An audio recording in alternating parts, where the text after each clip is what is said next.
It is Everton Byline 37. It's going to be a joyous one because Everton went to Nottingham Forest at the weekend and they scored a late winner, courtesy of Abdoulaye Doucoure. I am Matt Jones and here to talk about that occasion with me. He was there at the City Ground. It's Paddy Boylan. Paddy, how are you? Yeah, really good. That was probably the best away day of the season so far. All in. I like going to the City Ground anyway, like the walk from the train station, kind of across the bridge where you can see views of the City Ground in the distance. That's one of the better walks, definitely in the Premier League on a match day, and a glorious sunshine as well. And then a really good Everton performance. Not just, I mean, it wasn't a smash and grab. It was like a good controlled performance where I think Everton had the better of proceedings pretty much throughout and ended up thoroughly deserving no win. And I mean, there's nothing better than like a last minute away goal. And like, if you look at the circumstances of it, coming on the counter attack, Doucouré celebrating right in front of the away fans, like pretty special those days. And yeah, it was a cracking atmosphere all around.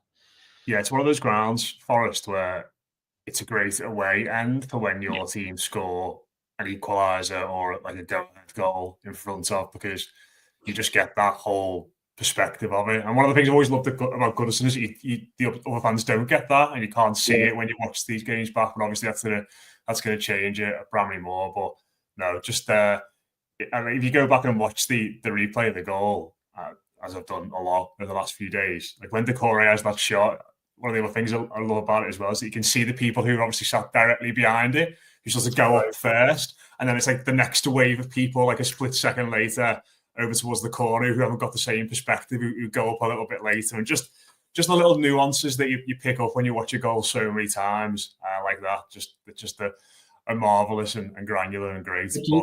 Did you see? I mean, there's obviously been numerous angles of the goal and the move that brought the goal. We've seen the one where you basically almost to the left of the goal were the Everton fans, so you've got a similar kind of vantage point to the Everton fans, and Moyes is kind of diagonal, and you can see him with kind of his hands up, almost like almost ready to kind of put his head in his hands because somebody's butchered a pass or butchered the shot. So like even after the game, he in the press conference said like he didn't give McNeil much credit for the ball. He said, "Oh, I think he messed it up a little bit, and the defender got his legs in a bit of a twist and made a mistake." So he wasn't given loads of credit. But there's so much stuff here. I mean, as ever, you've got like these glorious photos where Doucouré kind of arms out back to the away end, and you can just see the scenes, all the limbs kind of going everywhere in the away end. There's always a crutch, isn't there?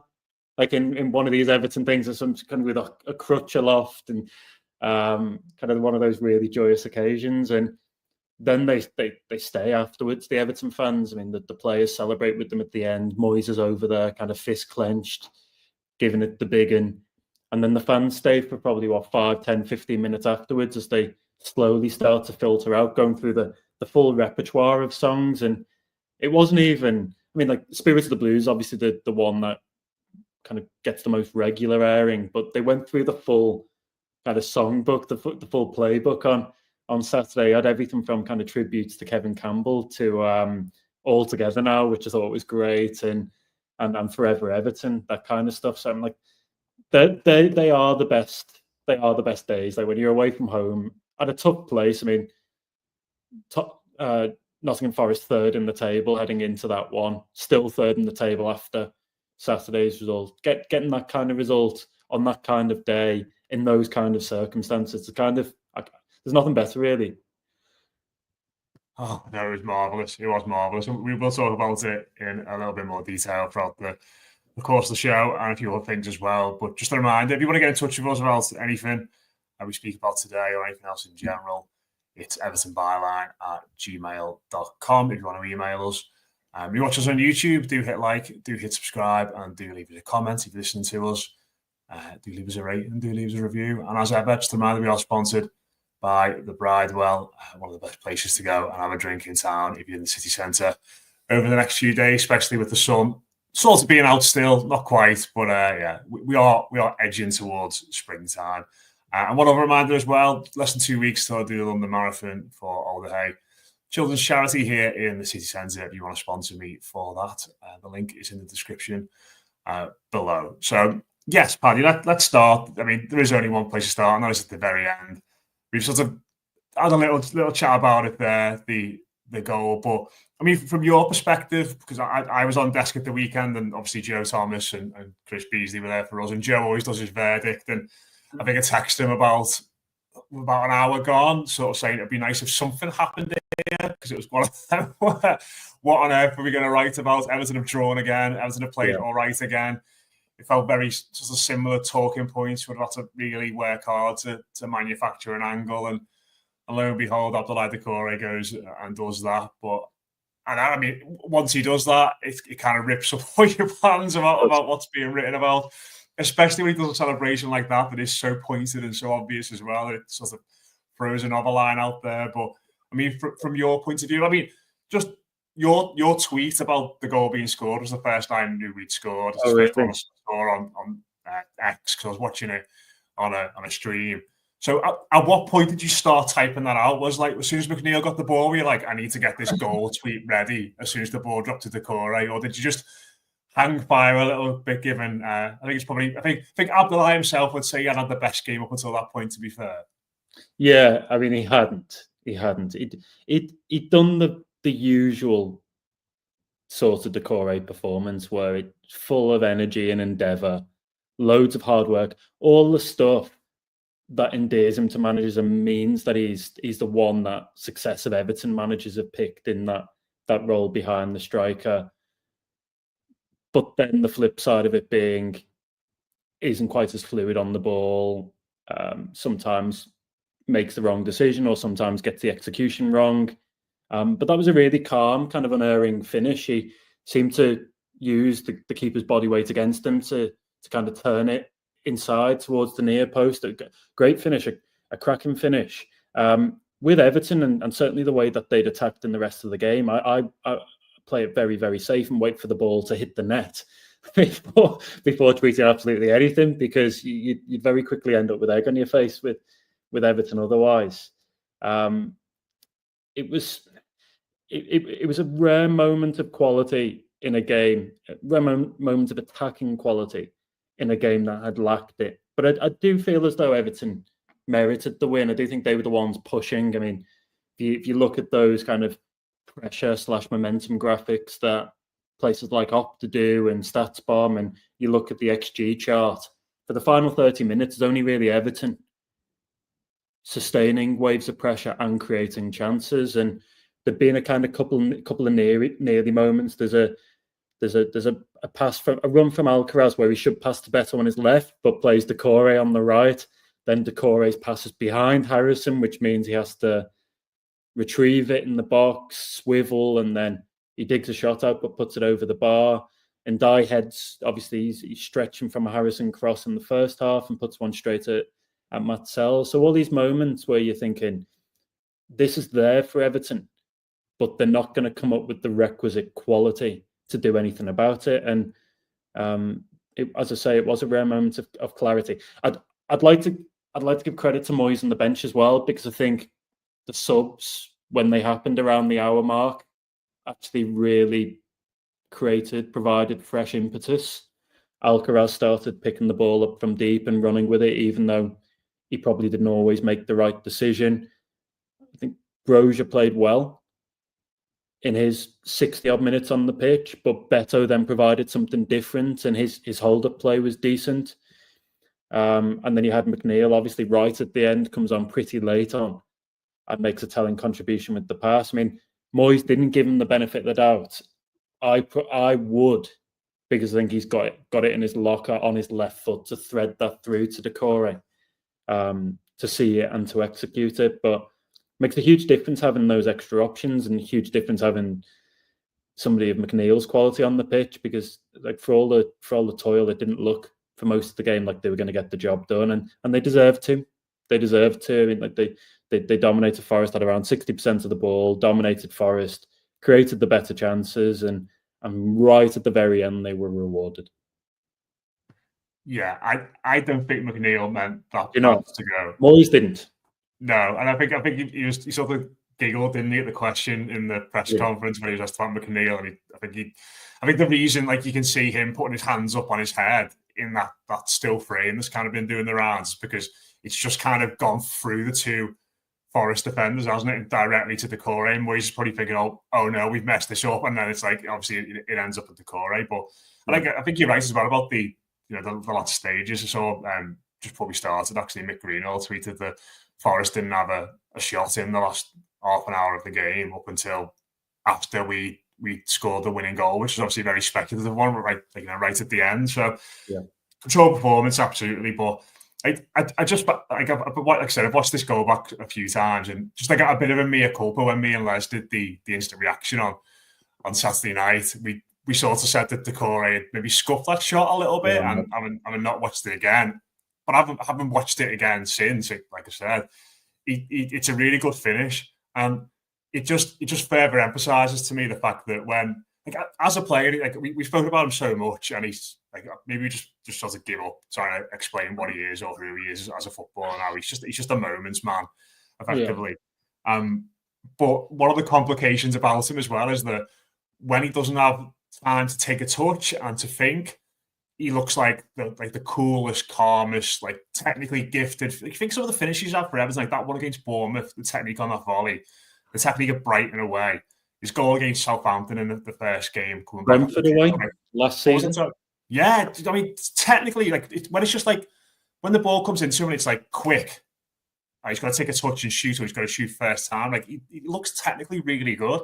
And then other times when he's got time to run, like he falls over and like stumbles and can't quite sort his feet out, and you think, how are you a professional footballer? But like I also think like you look at Ndiaye, for example, in the last few weeks when his goal against Arsenal, like steps up, like calm as you like, penalty, does like the coolest celebration ever, and you just think, everything looks so natural to you. Doucouré finishes that really well, really calmly. And then his celebrations, I watched it again. It's kind of hilarious. Like he does like five different celebrations in one. Like he stands in front of the away end with his arms out. Then he points to the back of his shirt. Then he does the signed contract. Then he does the phone to his ear. And then after it's all calmed down, I think he'd promised some kids, Andy, in the week that if he'd scored, he'd do like a golf celebration and put his hand to his forehead to sort of say how far is that gone. And then he does that as well. And like, I just sort of felt like that just summed him up so much as a footballer as well. Like in that instance where even when he had time to think about his celebration, he kind of ended up doing too much and messing that part of it up a little bit as well. But it was interesting, that, wasn't it, on a serious point, that he chose to make what was a pretty blatant point with what he did eventually after he'd done his 3 other celebrations. And then afterwards as well, he came out and spoke pretty candidly about it, didn't he? About how he loves the club, he wants to stay, and from his point of view, like, I imagine if Everton went with an offer he thought was reasonable, then he would stay. But obviously, Everton have got their own issues to contend with as well. But like amid all that chaos and amid all like the fact that he's just not the coolest footballer, albeit one that's maybe given some of the coolest moments, he loves it here and he wants to stick around, clearly. Yeah, I mean, for me, he falls into the kind of the cult hero sort of bracket now. And when you think about most cult heroes, they pop up with important moments on the pitch, but they create some sort of unique connection in whatever they do with the supporters. And Doucouré definitely falls into that category. I mean, only a couple of weeks since he was obviously making Liverpool supporters' heads fall off at Goodison after the draw there, and there's always a bit of needle in his play. He's always the one seemingly at the centre of things when there's a bit of needle in the match, seems to revel in that. And then I think in turn that further endears him to Everton fans. But when you go through the catalogue of goals and you go through the catalogue of important moments he's had, he's been one of the most pivotal, not the best, but the most pivotal Everton players over this kind of 5-year stretch where it's been relegation battle after relegation battle. I mean, like, without the Bournemouth goal, Everton are down. Obviously, various other moments. Is there a more, like, maybe it's only it's probably Richarlison. Outfield players, probably Richarlison. and him, isn't there? It's like the outfield ones. At least it's not been a vintage era by any means, but in terms of people who've sort of stuck their head above the parapet in these very, very bad times and being counted and produced big moments for us, like they're the only two really who've done it on a regular basis, aren't they? Yeah, I would say so, and I would maybe have him as number one. You'd also probably throw James Tarkowski into the mix, not necessarily just in terms of moments that have kept Everton up, but just like the consistency of playing week in, week out, and putting his body on the line and kind of marshalling the defence. I think Doucouré is right up there for those moments, and he is a very curious player. He almost defies kind of convention in some ways, and defies categorization, but he does seem to thrive when it's a bit more pressured and a bit more chaotic. A little bit like with Pickford, and it's one of these are kind of big game players where everything's swirling and they're able to kind of make sense of it in the way that others aren't. And the other side of that then is that when it's a bit more structured and a bit calmer and you're trying to be a bit more methodical, they're not the best. So certainly not Doucouré. That might be doing Pickford in particular a disservice, but Doucouré is not the best. Like he wouldn't suit like a kind of a slow, laboured, methodical style of play. He's at his best when everything's 90 miles an hour and he's running around here, there, and everywhere, kind of a box-to-box player. But for him to have the clarity in that moment at the end, I think sums him up. And then the celebration sums him up perfectly as well in terms of trying to get his message across. I mean, what I've found of him when I've interviewed Doucouré quite a lot in his time at Everton and in my time at the Athletic, and interviewed him exclusively the summer after he scored that Bournemouth goal, and then interviewed him the summer after, and so on. And one of the things that's always come across, first of all, is his love for the club and his desire to make an impact. But I'd say also that kind of unique personality where he does, by footballer standards, say a lot more in interviews and in celebrations perhaps than most others. And I mean, I kind of applaud that. It means that sometimes he gets himself in hot water, of course, but it always makes for kind of great quotes and great viewing. And he's definitely box office, maybe if not necessarily in the way he controls the ball or some of the things he does some of the stuff he does on the pitch, but in the interventions, the point at which he chooses to get involved in games, it's always kind of explosive and always makes a huge difference. So he's been mega important, super important for Everton's survival. And whatever happens this summer, I think that needs to be kind of remembered. It'll be one of those that when he does eventually depart, it'll be kind of a really fond farewell, I think. Yeah, and I think the goal of the weekend is quite timely with that in mind, in the sense that maybe at times this season, he probably shouldn't have played as often as he should, and he probably should have been brought off in games at times as well. So I dropped my phone on the floor there. There probably are times when he should have been brought off late on. Obviously, Alcaraz is this new, exciting, shiny thing we signed in January, and people want to see more of him. And I think week to week, your patience does get tried of him at times. But I think, like you just said there, like the moments he's produced for this club in the last few years certainly are so massive that it always feels like one of those players that in 2 or 3 years' time people will look back on more fondly than right now, because the performances that do our heads in and the passes that do our heads in and the bad decisions that do our heads in week to week will fade away very, very quickly. Whereas the goal and the scenes from the weekend, the Bournemouth goal, the Southampton goal, the Brighton performance, Brentford goal, as you mentioned there, he's got away Chelsea, didn't he, as well, during that run-in in a 2-2 draw.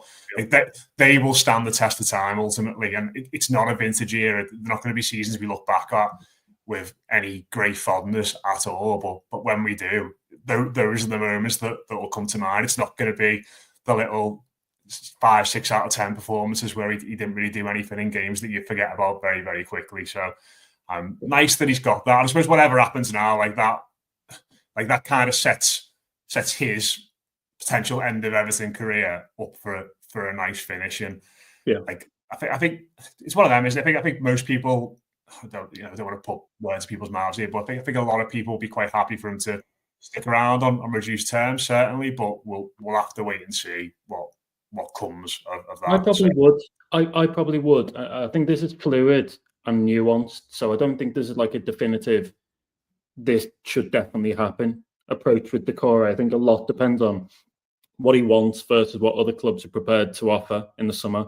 Because let's be honest, Everton have lost a degree of power in terms of negotiating and letting the contract option expire. Those things will be really important. But I do think there's a scenario in which, as a high-paid player, if Everton were to negotiate on the right terms, like we've said in previous podcasts, you can't replace everybody, and having him there as somebody who knows the club, gets on with the fans, gets on in the dressing room, can play a number of different midfield positions, probably do them all relatively well. And it's still, even now, his goal return has maybe dwindled a little bit from certainly some of Dyche's spell. But he always pops up with big goals, important goals. And like, actually, I think it was Aaron Barton from Opta that put something up the other day, looking at just how many match-winning goals he'd scored. That kind of stuff's quite important, particularly when you're trying to transition from sort of one squad to another. So, I mean, like, my personal view on this is if the deal is right for Everton, and there's the asterisks, but if the deal is right for Everton, then I still think you probably have to look at this and maybe try and get him to remain as part of kind of that revamped side. I still think he's got something to offer, even if it's in a slightly kind of reduced role from where he's been in recent seasons, where he's obviously been a mainstay. Yeah, I mean, and that new ground's going to need some moments, isn't it? Yeah. It's first season, and mate, like, he's showing, hasn't he? For all the things he does poorly, he's very much the Everton moments man. But yeah, and then afterwards, Paddy, sort of moving on to our second point, David Moyes came into his press conference. Though he'd been through the walls, to be fair, he was sunburnt, wasn't he? And he had that scratch. How's he got that scratch on his face? Do we know? Well, it was interesting that somebody else asked me about this the other day, and I said to them, well, feel free to ask him that in one of the press conferences. Nobody asked him. See how he? No, I don't know what it is. And like, those things are difficult, aren't they? Like, journalistically, you don't know what kind of answer you're going to get. But it might also be something that's quite sensitive as a topic. So, I mean, I very much set and kind of, when I go into these things, I very much go in with the idea of focusing a lot on the actual sport and what's taking place and everything else. So wouldn't usually be something I'd ask, but yeah, quite clear he'd obviously, to some extent, he'd been through the wars, hadn't he?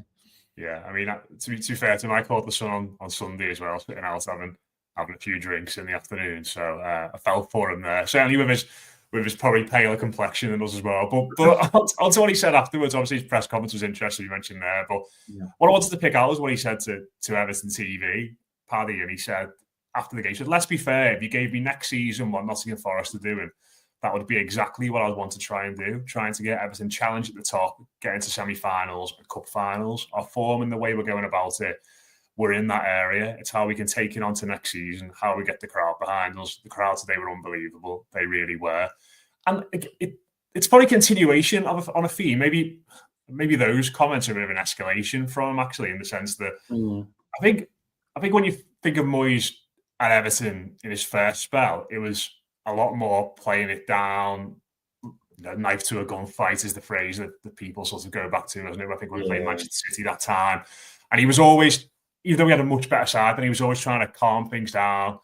But I think since he's come back, despite having a worse team in a worse situation, he's spoken very boldly. And before both derbies, he's spoken openly about wanting to close the gap to Liverpool and get up towards them. And they're going to obviously win the title in a couple of weeks' time. And then that sort of talking about Forest, and I just thought it was interesting. Like it wasn't like we're trying to get close to these. We more points than that. He wants to be challenging for European places. He wants to be getting Everton in finals. And I just wondered from your point of view. Obviously, you were in the room when he spoke similarly in the press conference about this kind of thing as well.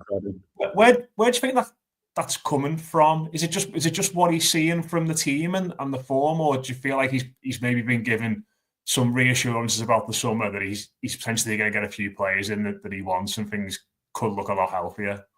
Yeah, I think it's all that. I mean, he's obviously naturally been on the more cautious side, I would suggest, in his time as a manager. But he does have recent experience, certainly in his second spell at West Ham, of very quickly taking a team that was around the relegation zone into European places. So he has a track record of doing so. It's not foreign to him. Certainly, he's seen Nottingham Forest do it this season. And I think it's quite interesting, actually. He spoke about it in his pre-match press conference on Friday. He mentioned it again on Saturday when he spoke after the match. James Garner came through to us and did an interview after the match with kind of a small group of assembled media, so ourselves at the Athletic and the Liverpool Echo, of course, as well. And he was talking about how they believe they can push on up there. And I think there's just this new sense around the club that the trajectory is positive for the first time in a while, and they don't want to dampen it down. I mean, Moyes has said words to that effect relatively recently, where he said, like, the fans are quite upbeat and think we're onto something here. And I don't want to, after the last few years everybody has had, I don't want to dampen that down. I mean, like, I always contrast that a little bit with Sean Dyche and the way he tried to manage expectations. And I don't think that Dyche approach went down very well. It's another example of Moyes being, I would say, a little bit more in tune with what supporters are thinking, and also being a bit savvier in how he uses his media opportunities. So I think it's a combination of all those things. He will know that they're off to a new stadium where there'll be a summer rebuild, and for the first time in a while, there will be some money to spend, a decent budget, as we've heard. So all that kind of stuff, I think, gives him a bit of confidence in where Everton are going. And he's also, I think, been really pleasantly surprised by just how well the side has done in the league this season. I mean, you look at Saturday, like, if you beam down from Mars and ask which team is the one in third and which one is fighting towards the other end of the table, then you'd probably pick Everton out as the one that looks like a Champions League outfit, based purely on those 90 minutes. I don't think the gap's maybe quite as pronounced as we're seeing in the table this season, because I think it's been a season of extremes both for Everton and Forest. But there's an opportunity here, and certainly Moyes has seen Everton play third place Nottingham Forest, play Arsenal and Liverpool second and first, and go toe-to-toe with all of them and do well, so that they're maybe a little bit ahead of maybe even where he'd expected them to be right now, and starting to see bits of the squad come back. Breuer get a decent run on Saturday. Alcaraz comes on for Ndai, and you've got a lot more strength and depth on the bench, and it just looks a lot healthier as a picture. And I don't think he wants to beat down on that. I don't think he wants to be the man that's saying, well, actually, look, next season, if we finish lower mid-table this season and then 10th next season, then that's fine. I don't think he wants to put a limit on that. And that is a marked change, I would say, from his first spell where he probably was more cautious. I think that goes down well. I think fans are realistic, but they see an opportunity here for Everton to push on the new manager, new ownership, and in the new stadium. Yeah, I just think I think the experience of him has really come through in these media appearances since he came back to the club. Like, there are times you just think, like, you look like a fella who's done this whole circus around this thing. Was it 700 times he's managed the Premier League matches now? It's over that, isn't it now, obviously? But and I think he's enjoying it as well. And there's just like a little moment, if anyone's not watched the press conference after the game on Saturday, I just thought it was really funny, where I think it must have been one of the local Nottingham journalists maybe asked them about, like, 2004-05 and sort of comparing it to the current Forest run. They were sort of saying, what was the hardest thing about getting over the line? And Moyes sort of goes, I think we might have beat Man United 1-0 in late on. And I think it was Duncan Ferguson who scored the goal. And I was watching it thinking, come on, as if he doesn't remember that. And he sort of said like 3 or 4 times to Andy, didn't he? Andy Neil, the Everton press officer. I think it was Duncan. And then when the cameras sort of come off and cut away, you can hear him sort of going, oh yeah, it was Duncan. And just little things like that. I just feel like, come on, who are you kidding, David? Like, we all know that you know exactly what happened during that run. And it's just little moments like that. Obviously, we've had the one as well where a few weeks ago he's leaning back in his chair, laughing his head off, and he just seems so at ease with the whole thing. And I think that's a combination of managing 700 Premier League games and doing the media dance around each and every single one of them he's had to do. But I just think it's just such a good fit for him, isn't it, at the moment? And I think he knows what this fan base wants. You know, the fan base obviously know him so well after so many years, and it's just fitting like a glove at the moment, isn't it? It is. It's that dual aspect, I think, of him having more experience and being better for those experiences. I mean, one of the examples I would use is the recent game against Manchester United, and I obviously had a lot of journalistic colleagues who'd covered his time there come to Goodison for that game. And one of the things that came back when they watched him in his post-match media duties was just how much he'd changed from his time even at Manchester United. They said like it was almost like he shut down there and he was kind of heavily saturated by the experience. And like since then, kind of a load has been released. He's definitely improved in that regard. And then I think he's come back to a club that he knows really well. I mean, one that's changed clearly since he was away, but there's still loads of familiar faces around the building and players still within the dressing room. And Seamus, for example, that he knows, and I think that's helped with the transition. It's made the move mid-season, which can be very tough for managers, as we know, a much more seamless one. And Everton have definitely benefited from that experience. I think just in the way, not huge overhaul of anything, but little subtle tweaks here and there in what they were doing before, where they've not compromised the defensive solidity. That they're still, I think it's the fourth best defensive record in the league, 38 goals conceded in 32 games as a total across the whole season. They're not conceding many goals at all under Moyes, as they didn't under Dyche.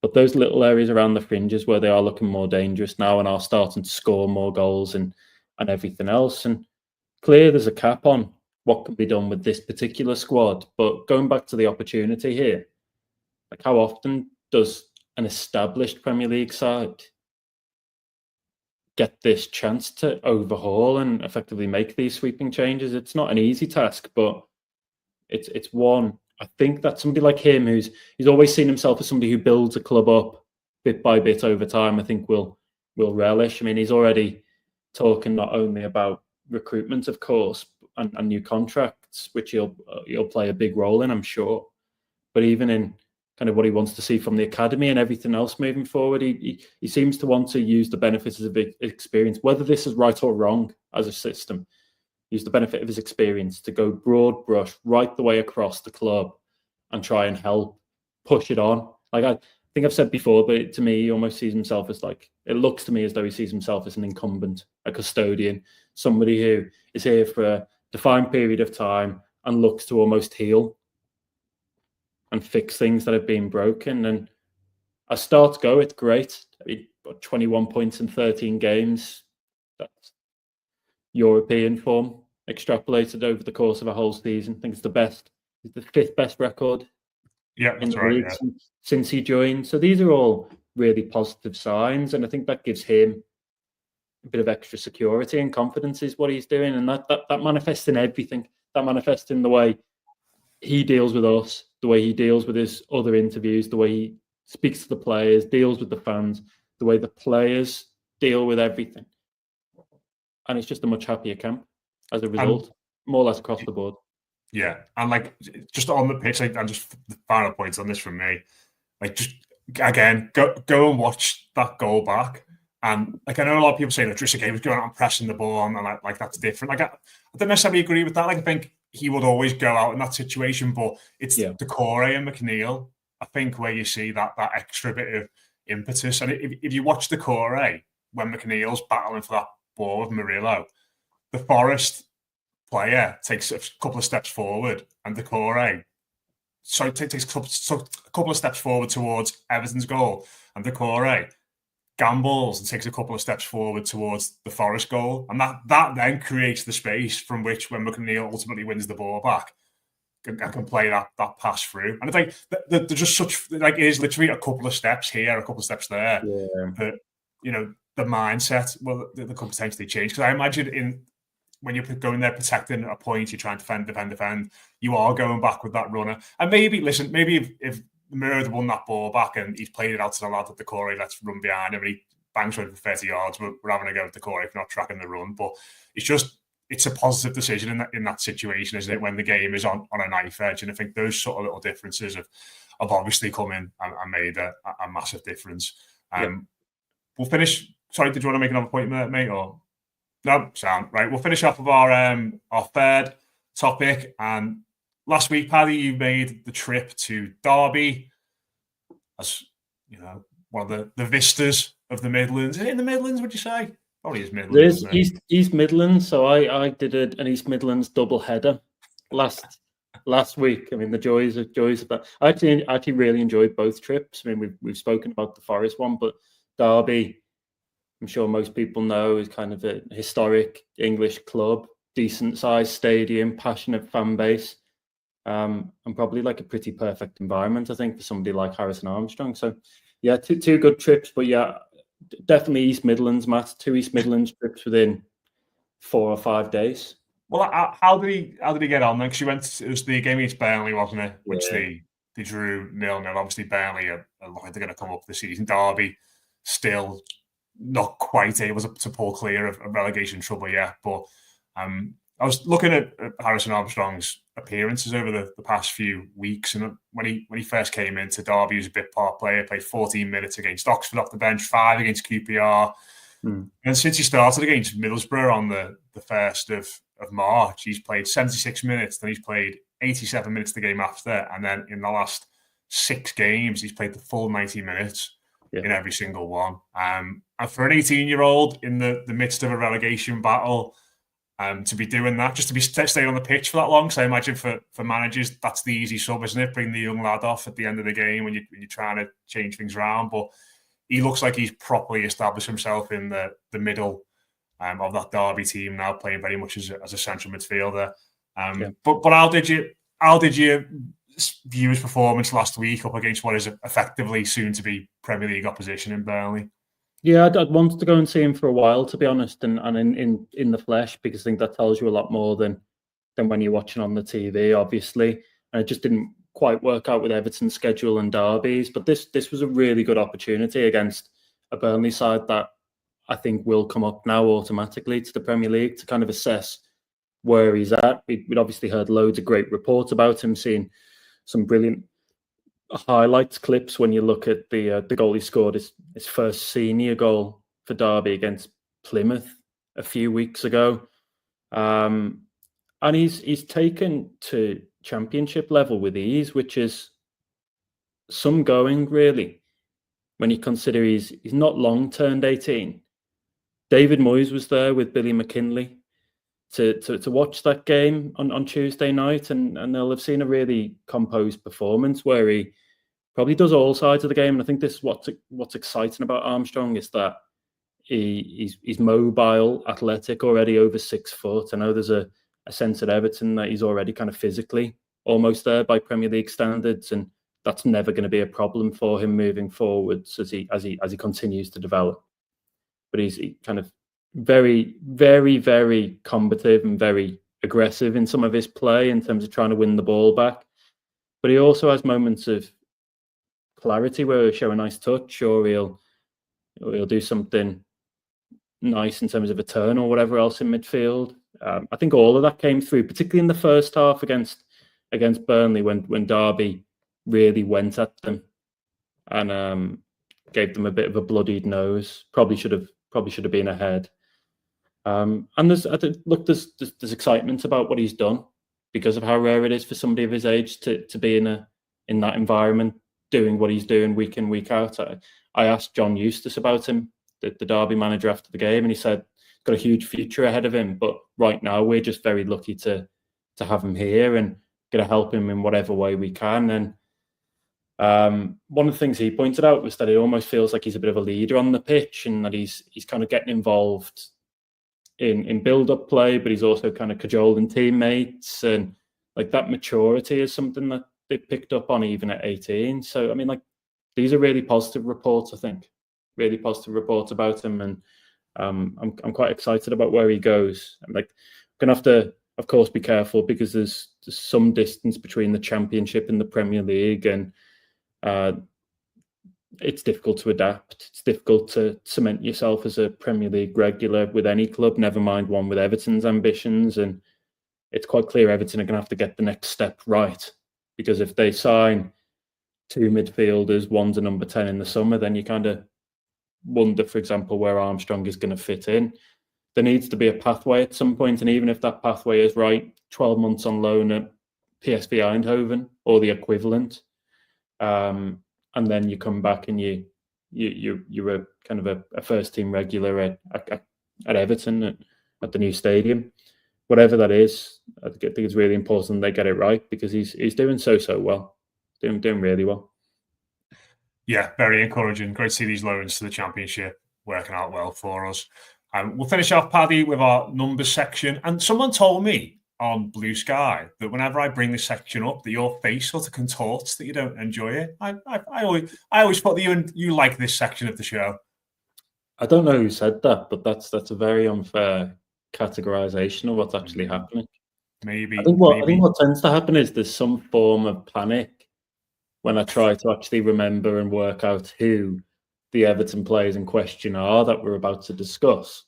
But there's definitely an element of that. But I mean, on the whole, Matt, I enjoyed the show, and I certainly enjoy some of the emails we've had from listeners and viewers where we hear anecdotes about some of the more obscure names in that mix. Well, last week someone tagged, I think it was Jack Dowden, tagged Jamie Milligan, who was one of our first number 36 wearer in the football club on Twitter. So really appreciate that. But 37, do you know who our current number 37 is, Paddy? James Garner. James Garner, yeah. And I said last week this was a good one. I maybe been hyping it a bit too much, but there are some good names. You've overhyped this, by the way. Do you think so? Yeah.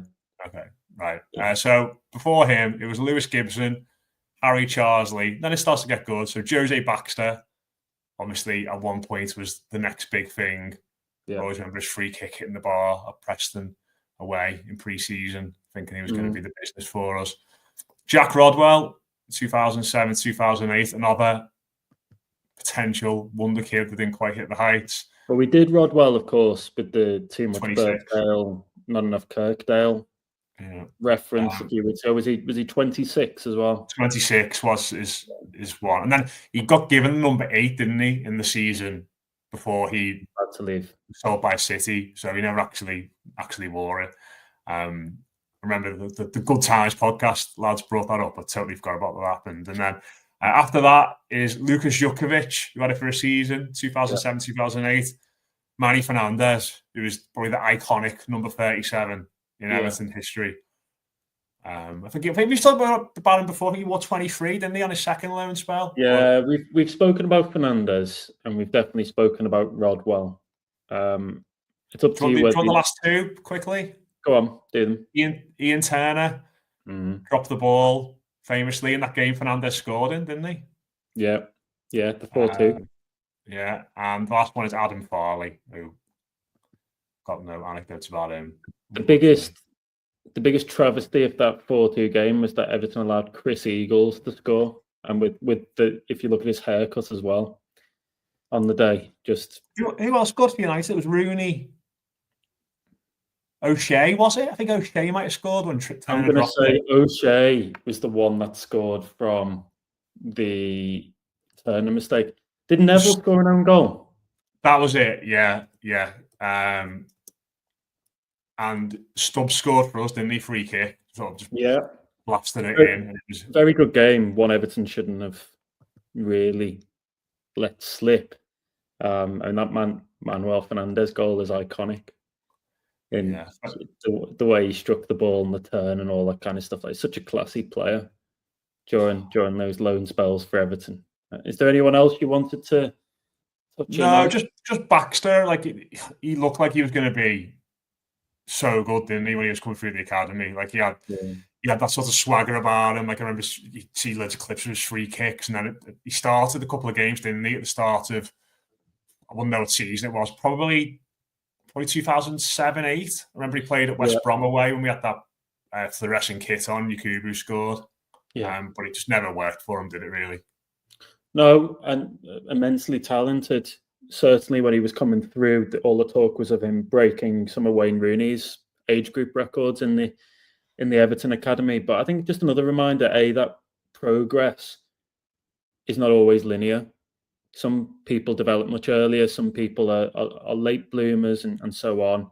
So maybe he fell into that category. Of course, he had a share of off-field problems as well, and seems to have turned that around.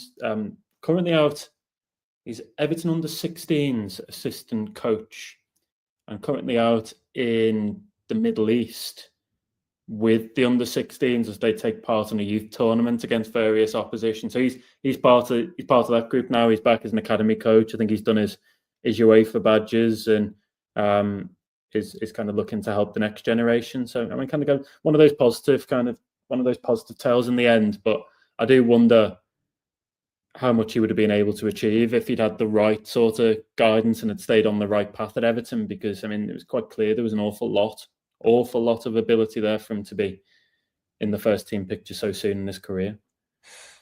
Definitely. We are getting high in these numbers now, Paddy, and we've got a few weeks left until there's not a single number which no one's wore. But I'd just like to encourage people, if you've got ideas for what we can do at the end of the show that can fit into some of these later numbers, do email us at evertonbyline@gmail.com and let us know. I've got a couple of ideas, but I'm just gonna let them settle for a few more weeks left. But yeah, if you've got any other ideas for the end of the show bit involving numbers, do email us, like I said, at evertonbyline@gmail.com. If you're watching us, do hit like, do hit subscribe, leave us a comment. If you're listening to us, leave us a rating, leave us a review. And a reminder, as ever, we are sponsored by the Bridewell Pub. We'll be back again next week to reflect on what is the third to last game at Goodison. The last big game, really, against Manchester City. Saturday, 3:00. Cannot wait for that. So we should have plenty to talk about there. But from me and Paddy, cheers for listening. Up the Toffees, and we'll speak to you again.